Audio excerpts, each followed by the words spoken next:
If you guys want to see how to get a super quick 6-step drugstore school makeup look, keep watching. Step number 1 is foundation.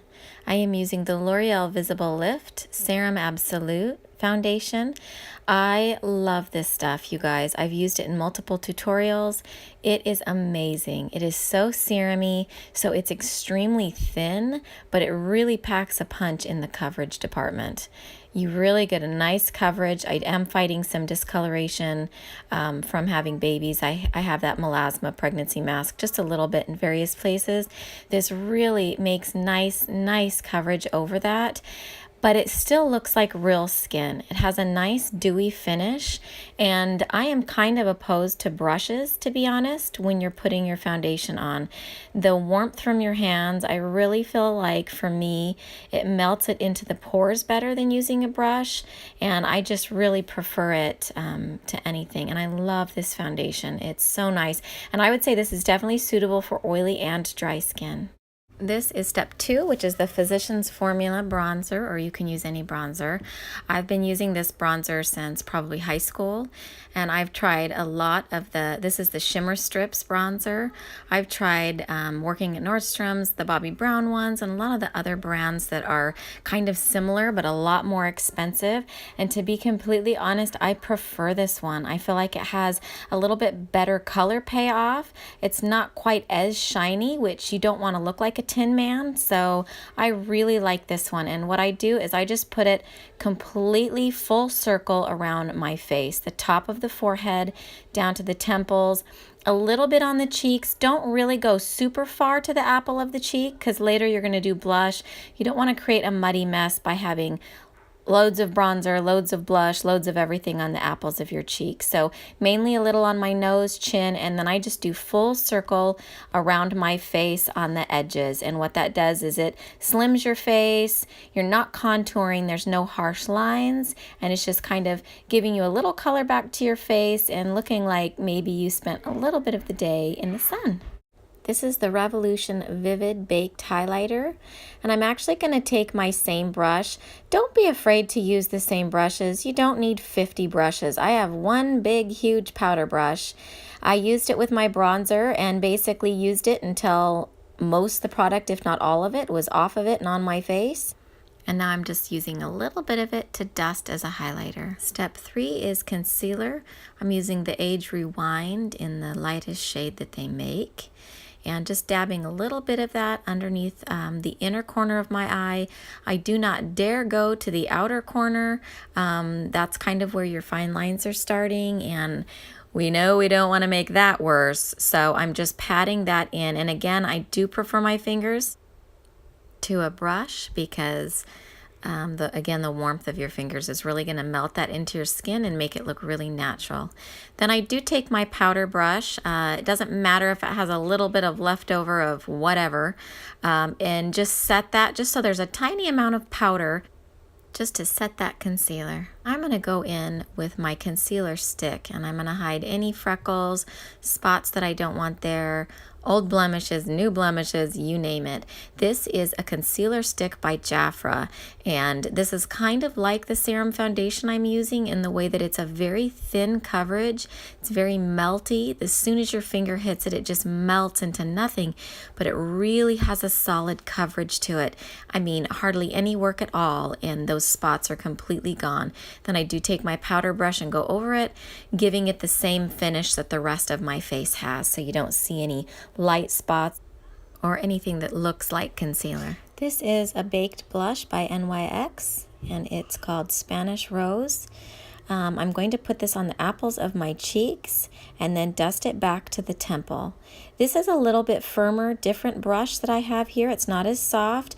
I do prefer a more firm brush. I believe this is a goat hair brush, and I do prefer that for some bronzers if they're not very pigmented, or for my blush. I like blush, I'm not gonna lie. I just think it lifts your face. I think it makes you look like you've been in the sun a little bit. So in order to avoid having the blush be on the apple of my cheek up to the temple and then just stop, I do take it up to the forehead just a little bit, mainly after I've gotten most of the product off on my cheeks and temple. Then I'll go up and just dust the last little bit up on the top of my forehead. If you notice where you blush in the sun, if you've just been out in the sun a little bit too long, it's going to be on the bridge of your nose, apple of your cheeks, and the very top of your forehead. So I do feel like it kind of just gives you a very healthy look if it's all blended and you just look a little bit sun-kissed without using too much bronzer to where you look like a Tin Man. Now I'm going into the eyeshadow. This is L'Oreal Infallible Eyeshadow. This is in the shade Bronzed Taupe. It's just a very taupey, bronzy, shimmery shadow. This is a loose shadow, and I'm just going right into the crease, and I just go back and forth, and not just until it's all smooth, but mainly I'm also trying to get the majority of the shadow off the brush. Once I feel like it's kind of off mostly, then you saw me slowly move up towards my brow to kind of blend it, but I'm not switching brushes. I don't like switching brushes. If you think that using 50 different brushes for your eyeshadow is cool, you might not like this look or my tutorials. I definitely try to simplify everything.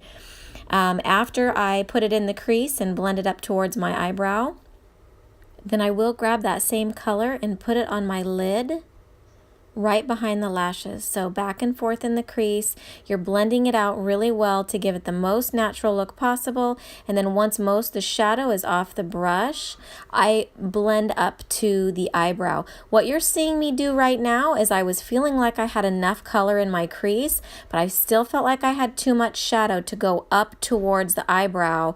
It would be too dark. So what I did is improvised, like everyone should do, and I went underneath the eye just to basically get rid of some of that excess. And now you can see once most of it's off, I feel more comfortable taking that brush and blending the upper shadow.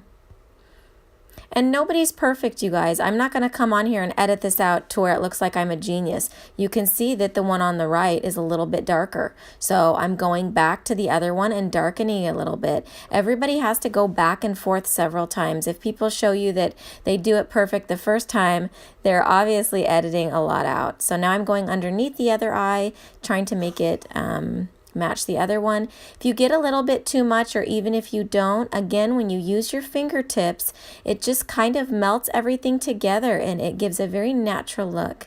That's my blush brush, and I just do that on the outer corners of the shadow, making sure there are no harsh lines. I don't like harsh lines. Now I'm going to pick my second color of eyeshadow. This is also L'Oreal Infallible, and it's again the loose powder eyeshadow, and this is Glistening Garnet. And I'm just going to go in a little bit to add a little bit of dimension. I really love red eyeshadows, but sometimes I don't want it to be completely all red. So I'm just adding this only in the crease and behind the eyelid. I'm not going to blend it all the way up to the top. That way you kind of have a transition color without doing a ton of work. Some of the eyeshadow looks that have multiple colors, you know, might take 15 minutes to do, and I'm just not really willing to put that kind of time in. I'm really busy. I am going to take this Glistening Garnet also under the eye just to make sure that it ties together with the top without putting the red underneath. It would just look a little bit unbalanced. You kind of want to make sure that what you do to the top equals what you do to the bottom. Then I'm going to blend that with my fingers just a little bit so there's no harsh lines. Now I'm going to use my Maybelline Define a Line. It's an automatic black pencil. It's very dense in color, so make sure you're applying with a light hand. I kind of dot this around instead of drawing a solid line with it. This particular eyeliner is very soft and smudgy. Trust me, I have done a solid line before and you end up with way too much product. This is a very soft, intense eyeliner, and part of the beauty of it is that it is drugstore pricing, and yeah, it's just a really, really good, dark, solid color. Now I'm going to take a makeup remover wipe, and I am going to wipe the makeup, the foundation, the powder, anything that I've put on my face also gets on my brows, and I don't like the look of it. If I was going to go over my brows with some massive dark Instagram brows that are going to be darker than anything else on my face, it wouldn't matter. that they had product on them. But I like a very natural brow, and so I do like it to not have anything covering it before I go and take just a very light layer of any dark shadow or eyeliner pencil. Right now I'm using a dark shadow from the grocery store, just a dark brown, and I'm just going to fill them in just a little bit. I feel like the point of brows is not to be the main attraction on your face.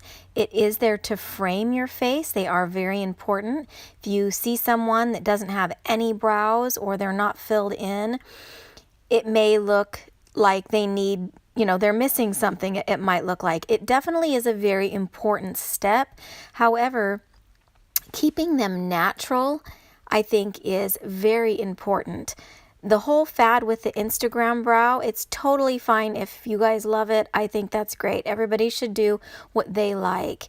But I think in 10 years, we're going to look back and be like, what in the heck were we doing to our eyebrows? I think it's definitely a fad thing. So if you're going to be on a photo shoot for Vogue, knock yourself out. One thing is, they can look somewhat fun and appealing and very striking in a photo, but we're not going to be in photos. This tutorial is about going to school, going to work, very casual things. Even for my wedding, I don't think I even colored in my eyebrows probably at all for my wedding. I definitely like a brow that is there, it's noticeable, but it's not so bold that it takes over your face. It is time for mascara. This is the L'Oreal Collagen in black. This is my favorite mascara of all time. I have talked about this mascara and raved about it in a couple other tutorials I did. But anyway, I love this mascara. I worked at Nordstrom for years. I worked at some other high-end retailers. I always had this. And I would try, if I would get for free, I got all the Lancome mascaras at various times for free. Chanel, I literally tried them all. And this particular mascara, the formula of it, you can use it for 5 months if you wanted to. Not that you should use it that long. It won't flake. It never flakes. It just doesn't flake. It doesn't wear down underneath and create those dots under your eyes, like bleeding basically down onto your foundation and concealer. It's just literally the best mascara ever. It builds really, really well, and you can see I just like to shake the brush at the root of the lash and pull down. And the more you do that, you're just going to create a lot of volume pretty quickly. I do like a couple coats of mascara. I like some mascara. And I do want you to pay attention to the technique here. What I'm doing is I usually do 2 coats, just normally how you would normally apply mascara in an upward motion. And then before I do my 3rd coat, if I really want a bold lash look, I learned this from actually one of the makeup artists that works directly for Lancome taught me this. And he taught me, after you do the first 2 coats normal, go in a downwards motion from the top of your lashes. So basically behind the lash, and you pull down. And at first, it makes your lashes not as long looking, but it adds crazy volume. So I'm going up right now, and then I'm going to go from behind, and I'm going to pull them down, and it just adds so much volume to the lashes. And then once you do that, if I can do it here, once you do it on the back side of it, then you do comb through it from underneath, and it really gives you a nice bold lash.